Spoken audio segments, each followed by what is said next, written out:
Welcome to Season 3 of Busting Addiction and Its Myths, sponsored by SafeHouse Rehab Thailand, where we offer a modern approach to recovery, breaking with tradition by introducing new technologies that help disrupt the cycle of addiction. To learn more, visit us at safehouserehab.com and click on the video, or contact us at info@safehouserehab.com, and we'll tell you about our $1,000 airfare allowance and referral rewards program. My name is Bruno J., and here's why I created this podcast. Our research has shown that despite the opioid epidemic and the worldwide panic over the ravages of addiction, we didn't see that treatment centers were doing anything different to break the cycle more effectively and improve the odds of long-term success.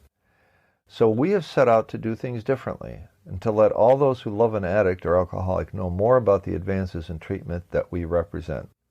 Here's what we're doing differently. We have designed our diagnostics and detox to isolate and treat opioid and multi-addiction, example, alcohol plus opioids plus speed, more effectively, given that these are the new challenges of addiction in the 21st century. We integrate leading-edge technology into the recovering process, thereby disrupting the disorder, speeding the recovery of brain health. Clients come to treatment with damaged brains. This is a given. We pay attention to the importance of dopamine and other ingredients vital to brain health recovery. Traditional rehabs don't provide anywhere near the tools and close guidance that clients truly need to help keep them clean and sober for life. We do it right. First, we advise our clients to go into our sober living facility to serve as a transition to normal life, and we absolutely outperform traditional rehabs when it comes to providing a structure for long-term recovery. So if you love an addict or alcoholic and you feel like your loved one is sucking the oxygen out of your life, is stealing your money, stealing your peace of mind and your sanity, this podcast is for you. If you're feeling rage and shame and he or she is living rent-free in your head 24/7, this podcast is for you.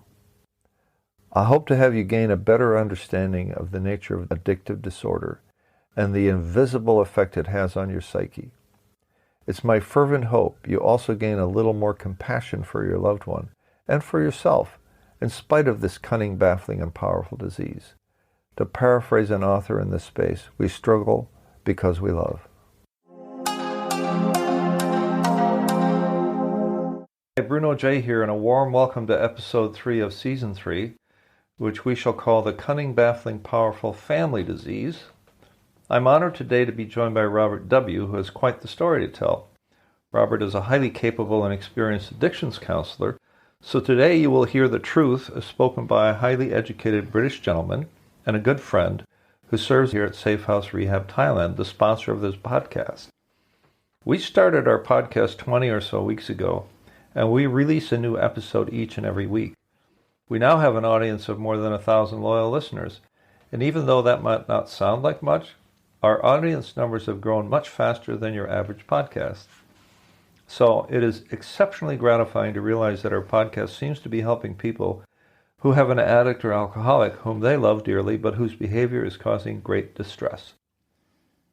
Now, the cause of this is difficult to understand for most people, but that comes a little easier when you get some insight into how an addict or alcoholic who is still active in their addiction actually thinks, and what he or she is up against when it comes to getting and staying clean and sober, and what the family dynamics are, and what to do for yourself. Underline for yourself, as a parent or anyone who loves an addict or an alcoholic. So let's start with a warm welcome to our guest today, Robert W. Welcome to our podcast, Robert. Thank you. If you don't mind too much, let's start with your credentials. How many years you've been doing this? What types of situations and counseling scenarios you have found yourself in? Got to be 30 years, I think, at least. I think 91 was when I first started counselling on the back of a treatment program. I'd completed a treatment program, and part of that process was, for me anyway, was to go and get myself re-educated, which I did, which was great. Only problem was I didn't manage to stay clean and sober. That's honest, right? So that was the beginning, and it's rolled on from there. And I've worked in many facilities in the UK. I had the opportunity to be part of a team that set up the first residential rehab in Kingston, Jamaica. Excellent. Which was quite an exciting time. I moved away from counselling for a period of time where I decided to go into training the trainer or training professionals on how best to work with addiction or addicts, mainly around stimulant use, because at the time in the UK there was an onslaught of crack cocaine and the culture had been opiate dependency, so many of the staff were au fait with opiate dependency but not stimulant use. Okay. So I did that for about 7 or 8 years, and when that ended I came back to frontline services. Okay. And here today I find myself towards the end of my working days in Thailand at SafeHouse. When you were when you first started working with SafeHouse, what was your impression about, or what was your sense of mission, and what did you think was different about SafeHouse versus the other places that you had worked in? For me, it was a smaller project, and plus it also had added dynamic of there being a place for treatment and a place for people to be able to still mingle with a community and mingle in a society whilst receiving their treatment. For many people, treatment is a way of complying, a way of meeting the needs of others. And of course, the greatest difficulty can be when entering back into society and facing the difficulties. They're not used to it. Yeah, they're not used to it. So the thing that struck me about SafeHouse, that your clients here are able to do that whilst in treatment. So any difficulties that they were facing, or struggles, or emotional turbulence, it could be addressed whilst they were still in treatment. Okay, sure. So we've talked too about being integrated into a more realistic community, as opposed to many places that are just sanctuaries where they're walled off from reality. Is that what we're talking about? Yeah. Okay. And we'll talk a little bit more about that further. A lot of what I say, Robert, to my intended audience of families of addicts and alcoholics comes from what I have learned as a recovering alcoholic myself and from my experience in Al-Anon. But a lot has also come from what I learned from you as an addictions counselor. I'd like to pursue 2 lines of inquiry. One, your experience as a recovering person yourself and also as a parent of several children. And second, what you've learned about how addicts and alcoholics get and stay clean and sober, what a parent can do about that, if anything. So let's start a little bit with your personal history and then your observations on what a parent could actually do to help an alcoholic get and stay clean and sober. I'll try and keep it as short as possible. Okay, you can go. asking an addict to talk about their personal history. You can go as long as you like. We can always edit you down. Okay. And the audience will never know. The engineer is laughing over there. Unbeknown to me, at the time I was a child of a mixed relationship. My father I never knew. My stepfather was Nigerian, who I did know obviously, and my mother, who had me gave birth to me, gave me away to friends and came back for me, I think when I was about 3.5 years old. So she wasn't there for you in the critical 3.5 years? No, not intentionally. I got it. But no blame, but... No blame, no. Yeah. It was just a sign of the times, early 50s, a white young lady having a black child, as it would have been seen, and even though I was mixed heritage, it would have seen. Who were you with when you were very young? Who took care of you? I haven't. No, you don't know? I do know, and I don't know. We used to go and visit this couple when I was young. We used to call them Auntie Hetty and Uncle Bob. Okay. Why, I don't know. All right. It became clear later. They were a couple, and they are likely the ones who took care of you? Yes, they were the ones who took care of me. And where was this? In the UK? Or? Yeah, in the UK, in Birmingham, in a city called Birmingham, which is a working class industrial city. Got it. So... All right, so now your mother comes back, and you're about 3.5 years old, and then what happens? She comes back with the new man in her life, who's a Nigerian guy who became my stepfather, and I don't remember much of anything really, except life was very difficult for me I didn't particularly get on well with my stepfather. I had a sister very shortly after my mother took me back, and just felt on my own all the time. Didn't relate to anybody. We were 2.2, and it's funny. I spoke to my sister years ago, and she said we were just like four strangers living in a house. Oh, interesting. And you went to school there too, right? Yeah, went to school. How long were you in that situation up until when? Up until I could escape, get away. What, 18? No, 16. 16. Okay. So that's a long time. Yeah, it was a long time. Right. And where'd you go when you escaped? I went back to the inner city because we were lucky enough to move out to an overspill, which was a new concept back in the What is an 60s. overspill? An overspill is projects that are built for inner city families.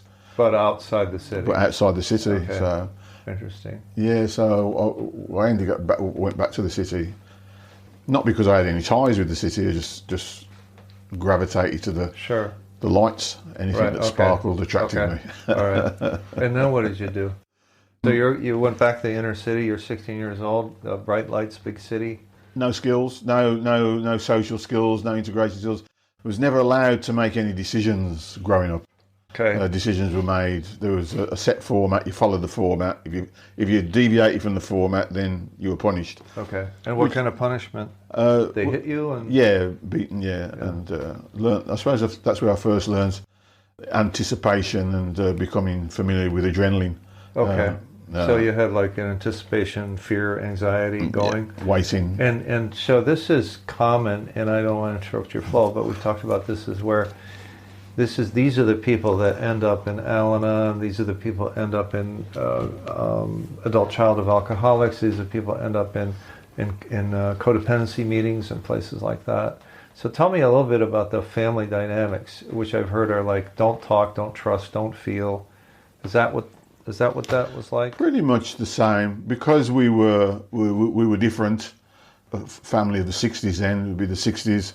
We were mixed heritage, mother white, stepfather black, two brown children, nobody or anything to relate to.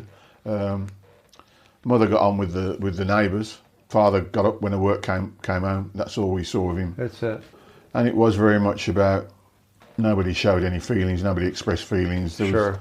There was no tactile. All right, so you were stuffing everything. It was like a frozen environment. Right? Yeah, very cold and very cold. So when you went back into the inner city or into the city at the age of 16, so what did you end up doing there then at that point? Escaping this horrible environment, then you went into another environment. Well, I suppose it's just like opening the door and letting any kind of animal out the door. You know, just ran crazy. Wild. Yeah, ran wild. But with no skills, no, you know, so bumping up against everything, and of course bumping up against authority, which again replicated the stepfather. Sure. So I did that and found myself in and out of institutions at a young age.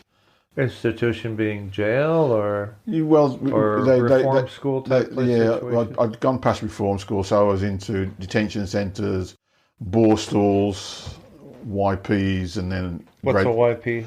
Young prison. Okay, yeah, got it. And then graduated onto full-fledged prisoner. Mm-hmm.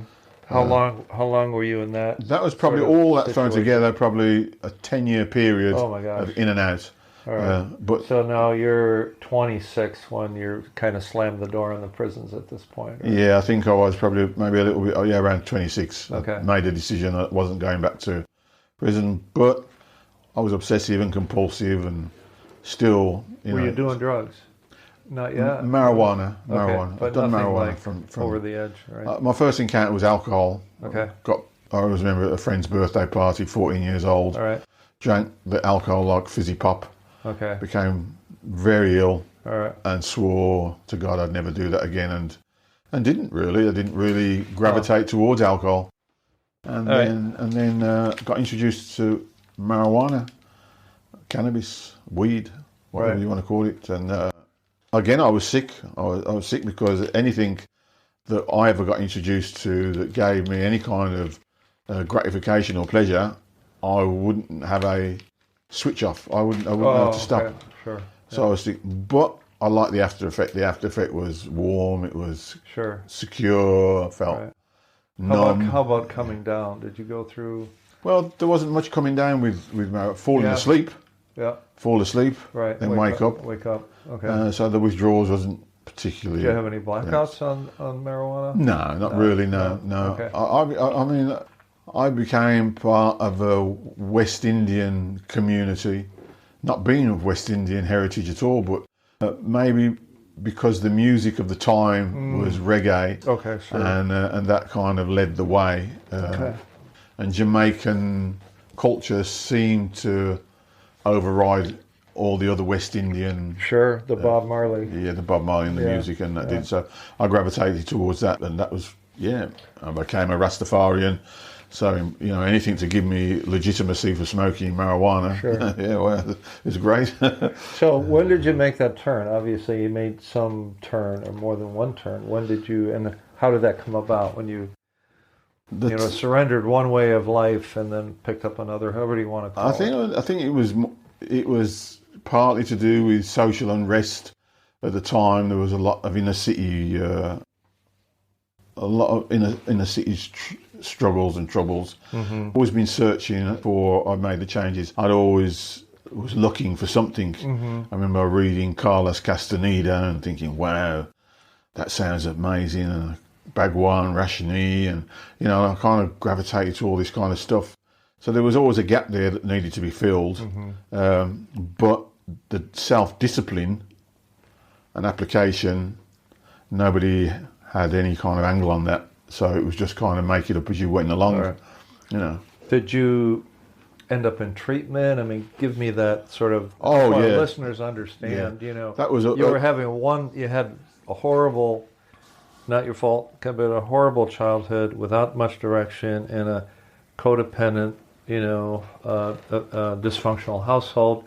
You go to the city, you chase whatever appetite you have. You end up doing a lot of dope. You end up in institutions for off and on for about 10 years, and at the age of 26 or thereabout, something happened. What was it that happened? Yeah, I mean, in the midst of that, I'd discovered women, and of course... So that's what happened. I wouldn't say that happened, but children happened. Children were the byproduct of that again, because... While you were using, right? I was using, and nobody taught me anything about anything, Right. I just had sex, and of course I got a lady pregnant and had children. And how many? I had 6 over a very short period of time. 6 children. 6 children, yeah. So at some point they needed. I think our listeners need to hear this again. How many children?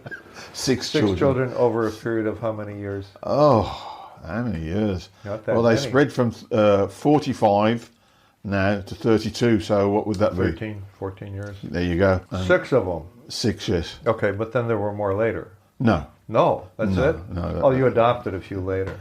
No. Okay. No. Well, forget that line of questioning then. No. So again, just fishing for that moment. What was described to me, because we got to cover some other ground here, okay? Which this is new to me, by the way. I have not heard most of what you just shared with me. But there's that moment, there's a turning point. And then I also want you to address, as the second part of the question is, what a parent could do to help an alcoholic or an addict get and stay clean and sober, if anything. Yeah, but going back to my children, I mean, they kind of grew up in the chaos of my addiction. I suppose I would be described as a functioning addict. Okay. Were you working, making money? Always making money, always working. What were you doing? What kinds of things? I had a business, I had a poster business, which was, again, didn't pay. Self-taught, all self-taught? Yeah, all self-taught. I learned how to hustle from the get-go. I'd always been around money, always been around, I'd sold drugs, so I kind of learnt the economics of street trading. Sure. And I became a street trader. That's what I became, a street trader, and sold posters on the street, and became very successful.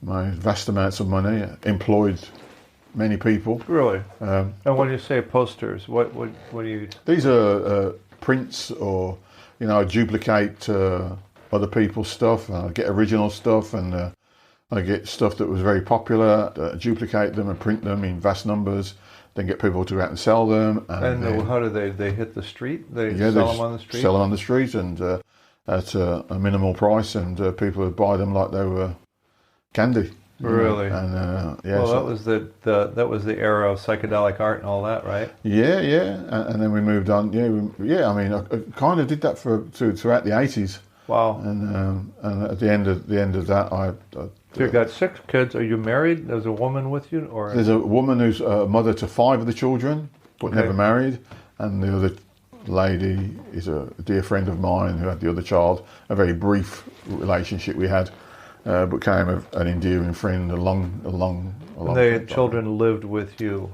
for the most part. Yeah, your children lived with me. Lived out again. I was functional, and I'd work in the day and I'd use at night. Mm-hmm. And of course, as I progressed to crack cocaine. Okay. And of course, that was a drug where I met my match. I lost control. Yeah. So I'd have good intentions to come home in the morning, but wouldn't come home. So I'd lose business. Oh, yeah. I'd have people waiting to be given their posters to go to work. I'd be so you became printed. Dysfunctional. I became dysfunctional, okay. And that's what drove me to the point of seeking help. That and psychosis. Okay, talk about that. Yeah, psychosis. Just paranoia. Drug-induced? Locking myself in apartments, believing that everybody and anybody were in pursuit of me, that was under threat, that somebody was coming for me. Of course, later years I've learned it's just my conscience, really. Yeah. I was doing something that I shouldn't be doing, right. That wasn't healthy for me and it wasn't healthy for others. That's an interesting insight that, I mean, I've personally experienced a psychotic break for a short period of time. Very scary place to be, very, very scary.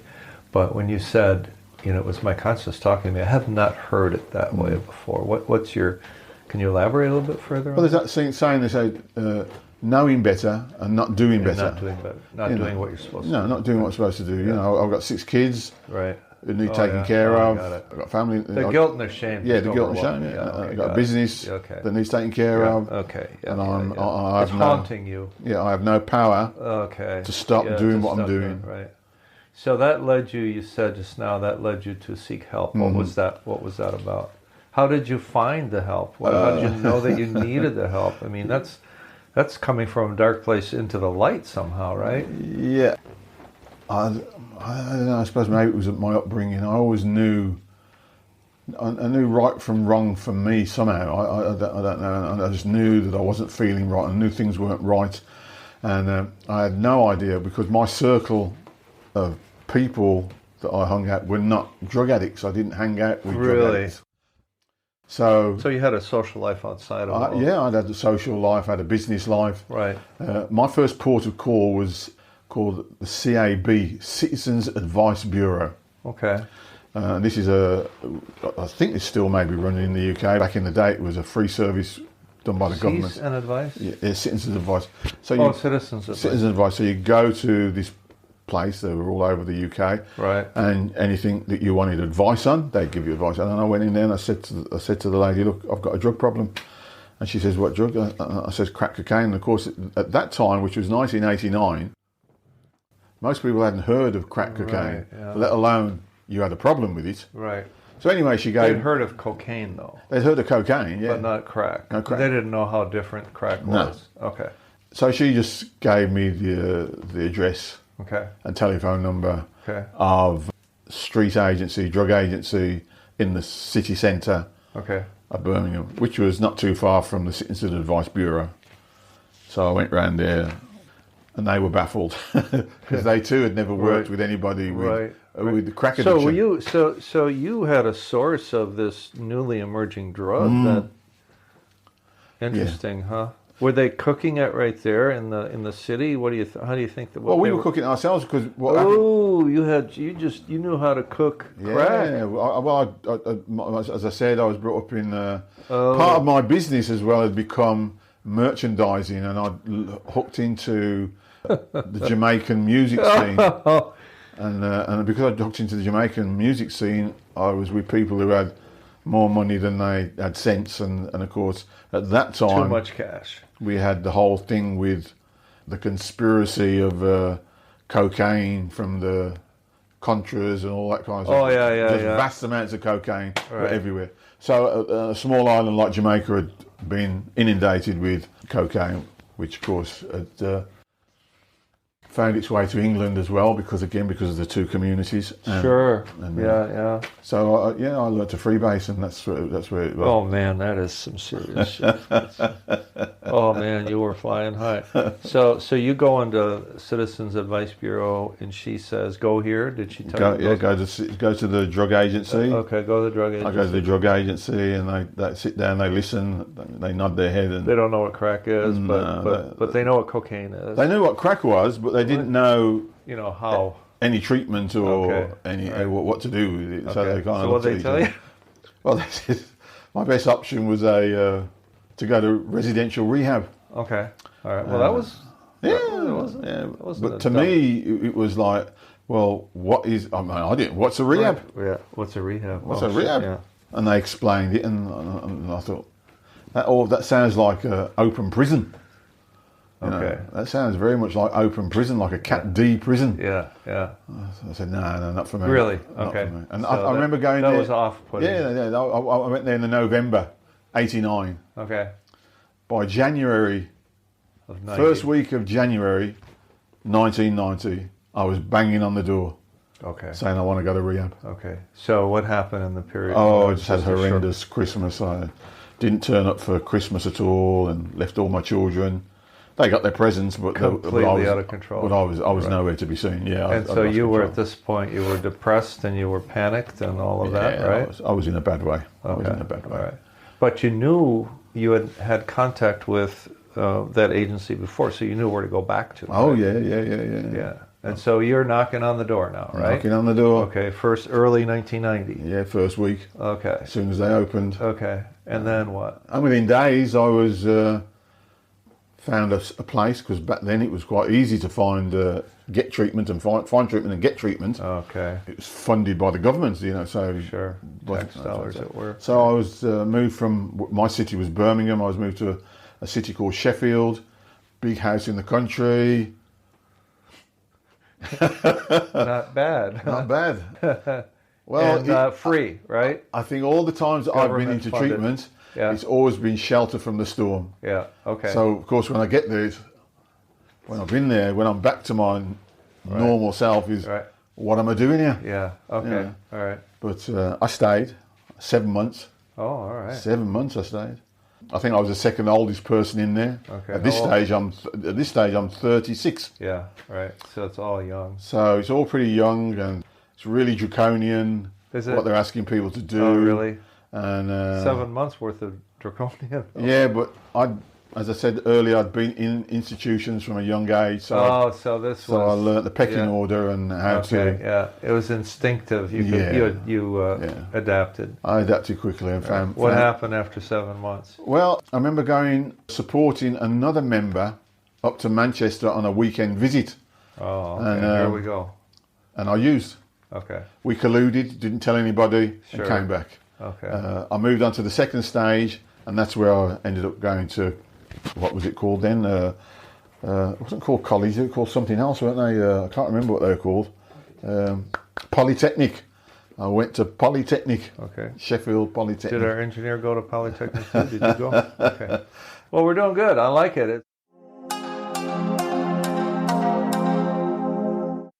Thank you for tuning in today. It's my fervent hope we've given you new insight and new hope that will lighten your burden. For our hearts go out to all who suffer the effects of addictive disorder. Please give us your feedback at info@safehouserehab.com. By all means, ask us any question you like, and we'll answer on air if you will. And if you want to leave us your first name and city, we'll recognize you too, of course. This podcast is sponsored by SafeHouseRehab.com, where we take a modern approach to recovery, something all families of those who suffer deserve. Tune in next week for more.